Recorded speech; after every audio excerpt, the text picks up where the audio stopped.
Hi there, I'm Mary Susie from Bead Me a Story, and today I'm going to show you how to make this teeny tiny quarter Tila chain using quarter Tila beads, jump rings, and size 8 beads, as well as some drop beads in it to give it a wonderful kind of random look with lots of movement in the chain.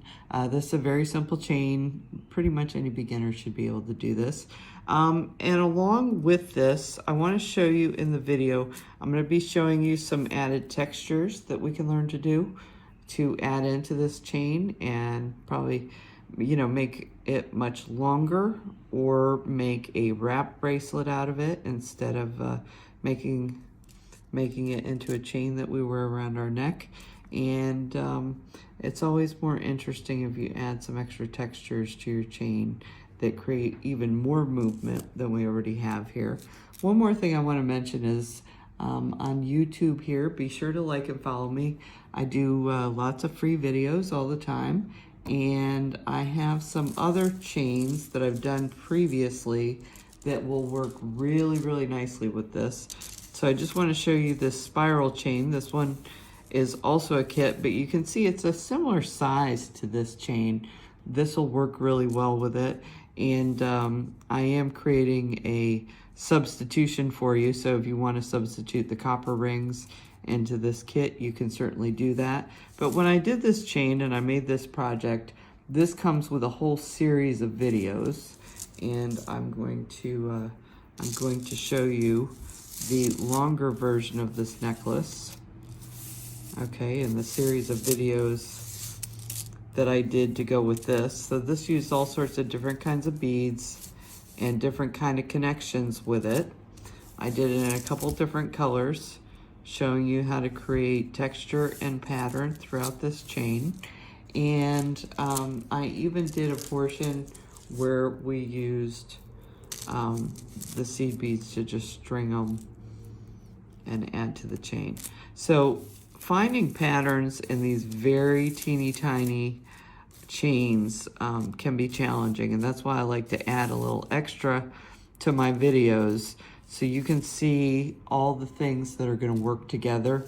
And I think here you can see how very skinny all of these chains are and how they would work together quite nicely, because you're not gonna be making any sequences that are real jarring in size that will make the chain not look quite right. Okay, so as I said, be sure to follow me on YouTube. I try and come up with lots of fun stuff for you all the time. These kits are available at beadmeastory.com, as well as all the supplies. So if you prefer to just buy supplies and make your own, all of these things are available there too. So without further ado, let's go ahead and get started making some chain. Okay, so to start this bead chain, see I've got my pliers out here. I actually opted for a little bit skinnier bent nose plier this time. And I've got some open jump rings, okay? And you'll notice that they are between the quarter Tila beads. And so the quarter Tilas actually have a very, very small hole to them, but I did manage to find some jump rings that will work, and we're actually using a 22 gauge jump ring today, and that normally doesn't come in anodized aluminum, but I happen to have this batch of matte violet that was extra skinny, and so that is working as a 22 gauge rather than 20 gauge because of they were just a little bit skinnier than they should have been. And with the copper, of course, copper rings do come in a 22 gauge. You can get steel rings in 22 gauge. And you don't really have to worry about working with steel when you're talking about 22 gauge, because it's not very hard to open. It's so skinny that it's very simple, just like aluminum would be, okay? So anyway, to start this, I wanted to show you in kind of one snapshot here what's going to happen with this chain. So you see I have a Tila, 2 jump rings, a Tila, 2 jump rings, a Tila, 2 jump rings, okay? So again, this is the quarter Tila, and let me just show you one of these up close. They're really tiny, okay? And they're not very thick, not very wide, and that's why we can get the jump ring through. Okay, so that is the main part of the row. And then when we add our bead embellishments, the reason it's going to get a very randomized look throughout it is because we're going to use an odd number of beads. So my A bead is my first size 8 bead, and in this case it's a navy blue Duracoat bead. This does come in 2 colors. This is the lighter navy color. Then I've got a gunmetal drop bead. These are 3.4 millimeter drops. And then I'm using another size 8 bead. So that's A, B, and C. So the other size 8 I'm using in this particular project is Crystal Magic Blue. Okay, and this one, the drop bead is gunmetal. Okay, so to start this, I like to start with the clasp, and this is all in your kit, so this is real simple. And this is just kind of showing you, once we get going, this is how the beads go. So you can see by using an odd number of beads, A, B, C, and then the A is going to be down here now. So see how it's on the starting jump ring over here? Now it will be on the ending jump ring over here. And then A, B, and C. Okay, so see how that's going to kind of stagger where the beads lay in the sequence, because we've got an even sequence here and we've got an odd number going here. And when I say even, I'm just looking at the jump rings. That's where we're going to be adding beads onto. So just the jump rings is an even sequence, and we're pairing that with an odd sequence. And this pretty much saves you from having to randomize something yourself. You can, of course, just go for it with this and just add random beads. But, you know, it makes it a little bit easier to count out how many beads you need in a project when you do it like that.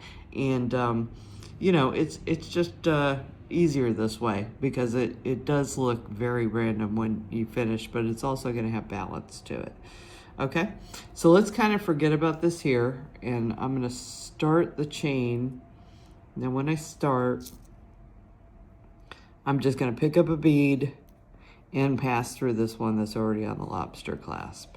Okay, now if you decide to join 2 kits together, which you certainly can do, and make a 42-inch chain, you may or may not want the Lobster Clasp. You can always make this just a full 42-inch chain with no clasp on it. So that'll fit right over your head, no problem. Okay, so, oops.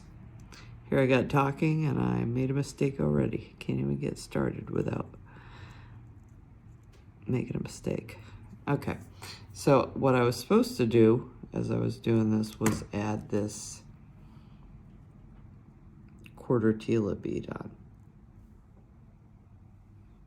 Okay, and you can see that that's just straight, and it gives it a really nice, it's going to give us a neat texture that's strictly due to that bead shape that's in there. Okay, and then like I said, I'm just going to pull these back. I don't want you to envision this part anymore. We're just working the chain now at this point. Okay, so what I'm going to do on the next one is I'm going to pass through the other side of this quarter Tila. And what I like to do when I pass through this other side is I like for the bead to go on the opposite side. So you see how the navy one is on the right. So this one I want to be on the left. And this is going to be a drop bead. So I can put it on the left, but it doesn't really matter which side right now I put it on, because it's not going to be locked into place until I add the next row. Okay, so see how it can move to either side right now. So not till I put the next jump ring through is it going to hold in place, but that's okay. I put it where I wanted it. And one more thing I want to mention about this chain is, if you want to, you can actually go ahead and put almost half of your jump rings through the quarter Tilas before you start, and then that way when you get to that second jump ring in every row, that bead's already on there. And because it's so long, these don't fall off very easily. It's long and flat. It'll just lay on your bead board, you know, with no problem, so you can pick it up easily. Okay, so I did bead A, bead B, and now I know I'm going to be adding a jump ring with a quarter Tila, and this is going to have the C bead on it. Okay, so this is simple as that. and I'm going to pass through. See how that kind of locks this bead in place? That bead's not going to be able to switch sides anymore. It's locked on that side. And I'll close the jump ring. Okay. And then the next one is going to be just a simple jump ring. And I'm going back to bead A because I did A, B, C. So now I'm back to A. Again, I'll just stick this on here and close it. It doesn't matter yet if it's on the opposite side from the bead that was before the Tila bead, because you can see I can just flip this down. Okay, so that it's down here. And then I'm going to pick up one of the ones I already passed through a quarter Tila. So each row, as you add the quarter Tila, like I said, if you want to pre-mount these beads on here, great, it's no problem at all. And when I pass this through, so I want to make sure to lock this. Let's see how I've got both of my drops down on one side. I think I'm just gonna, I'll pull this back out and I'm gonna pass through this on the other side of the jump ring, just to make those drop beads lay a little bit more randomly along the chain. Okay, so I just kind of want to watch as I'm going through where the previous drop beads were on the chain, which side they were sitting on, and just make sure that everything like continues to look like it's all staggered as we go along. Okay, so now I'm going to do a Seed bead, and this is just my plain jump ring, passing through the Tila I just added, and then I'm going to add the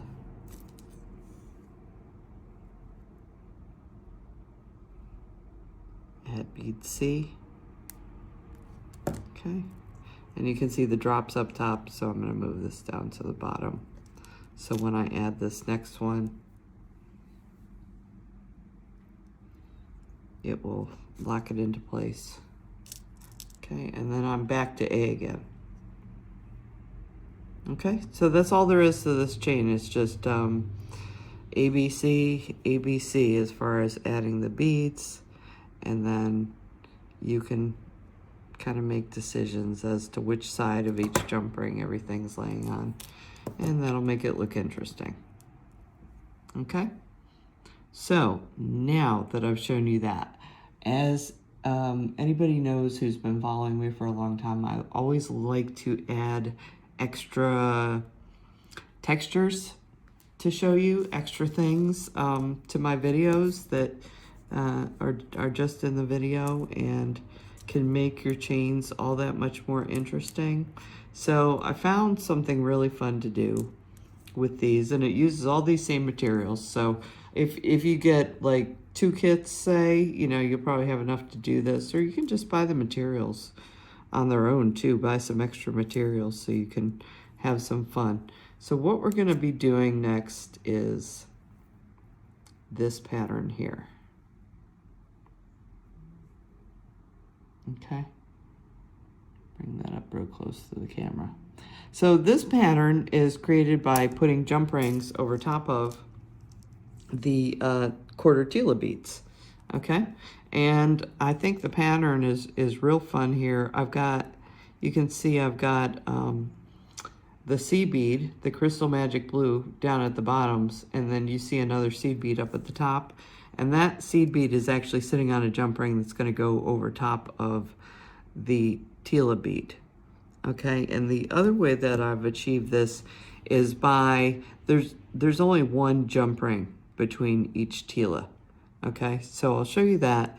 You can see this is my end jump ring. And don't worry, I'm going to take you through how to make this pattern. I just want to reopen this and add a Tila bead to work on top of.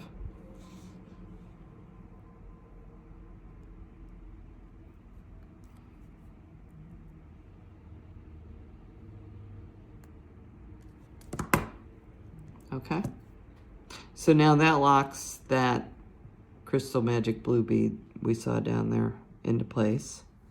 Okay. And then what I'm going to do is I've already gone ahead and closed some jump rings.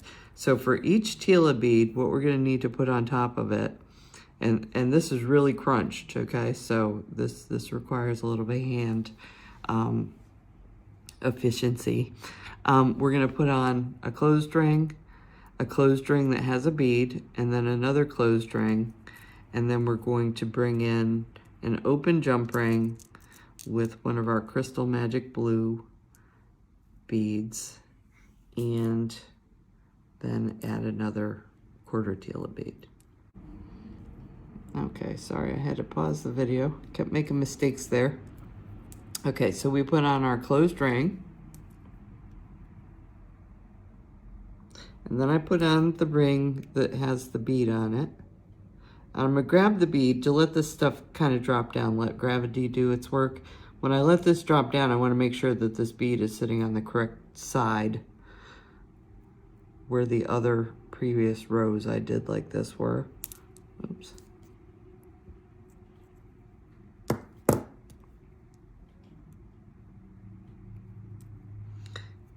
I'm sure you can see from this, this is itty bitty teeny tiny work that we're doing here. Okay, and then I need one more closed ring. And I'm going to take my open ring and very carefully try not to drop anything.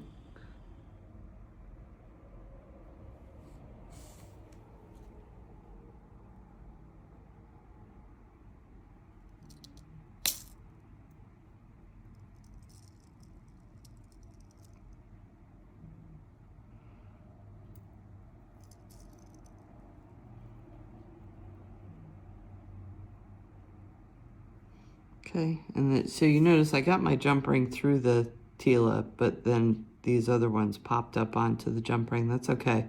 Once I'm through, I can just ease these back over top, okay, and see how we've continued our pattern on here.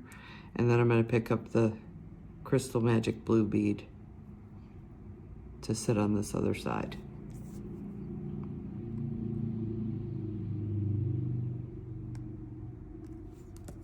Oops, and then of course I forgot my Tila bead that I need.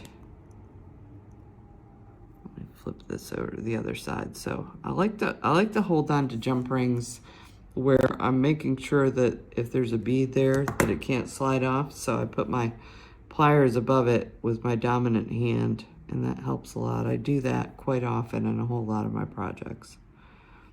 Okay. And now we're closing. Okay, so you can see you can do this for as many rows as you want to. This is just a fun addition of texture that you can do, just a new pattern that I found as I was making this. And I think it's really pretty and really fun to add some varying textures into the chain. Okay, so that is that technique. Now I'm going to pause the video and I'm going to come back and show you a little bit more. Okay, so now I'm going to show you the copper version of this chain that I did. You can see this is just the same pattern that I showed you with the violet and the blue. And this is copper with greens. It's absolutely stunning.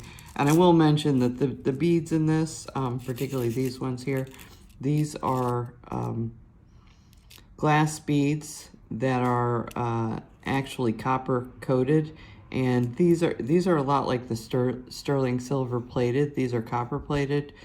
These are a lot like the sterling silver plated beads that we carry. They're a much more expensive bead.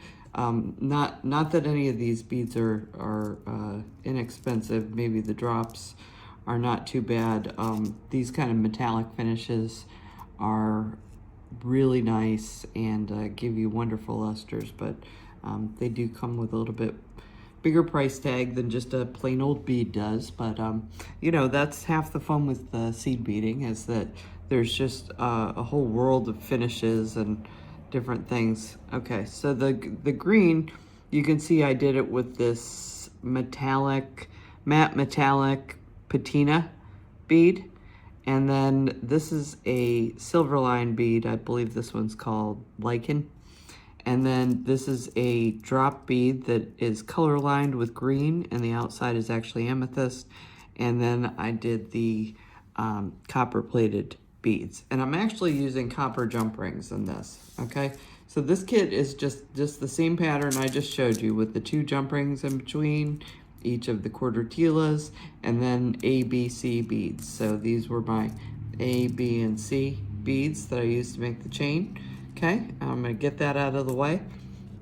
So what I just showed you with the 2 closed jump rings, so we had 2 closed, and we had 1 with a bead in between, okay? And then we put those on top of the Tila, and we connected the Tila at either side, okay?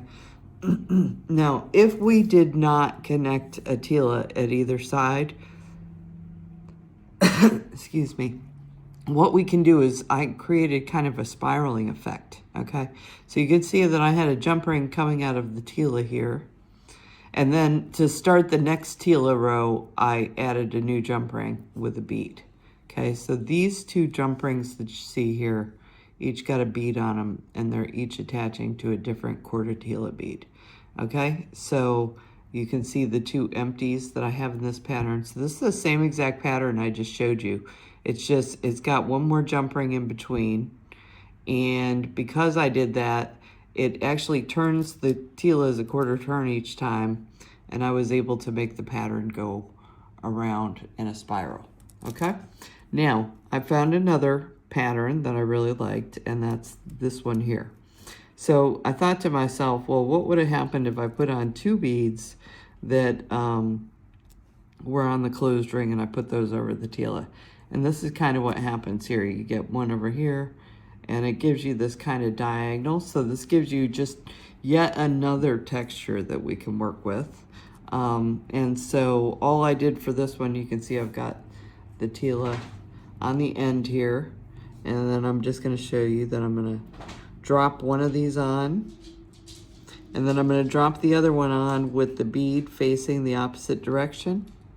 Okay, and then we're just going to take our next jump ring and somehow, oh, and that's the trick, somehow getting it to pass through without those jump rings flying off. And it just makes it difficult because you're holding it at the bottom, and by holding it at the bottom, it wants to push everything up. So let me try this again.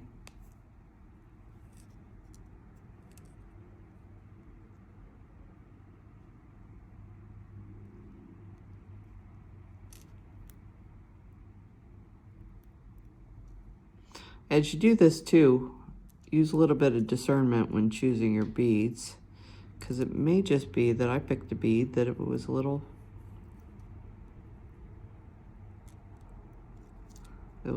bigger than some of the others.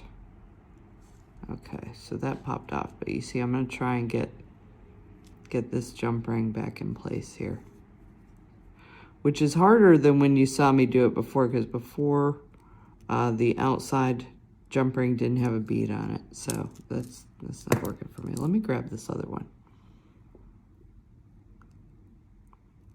That one just might have a big bead, or it might be the bottom one that has the big bead, so we'll find out. Okay, so I'm gonna really pull these down this time so that I can try and get to that hole and get my jump ring through the hole. There we go. Okay, so see that pattern? Isn't that pretty? Okay, so that's yet another pattern. So you can see that I've started combining it here. I've got a little bit more chain here that you can see. And I'm sure that you can imagine that if this was a really long chain, that having these different textures I can add in, and then I would go back to this pattern again down here, that this stuff kind of gives it a little bit of extra weight, and can be really attractive. Definitely gives movement to the eye when people see you wearing this jewelry. Okay, so that's it for this week's project. I hope you've really liked it. There are a whole bunch of other chain videos to check out on here that are mixed media chain. This week's project was focusing on the quarter Tila bead, and I have used, like I said, basically all the same materials within this to show you different ways to use it. And this kit is available at beadmeastory.com, as well as all the supplies, so feel free to fill up on your beads and your 22 gauge 7/64 jump rings, which is a new size that I haven't really used before, and make lots of beautiful chains in all the colors that you would like to make them in. Okay, thanks so much for joining me. Have a great day.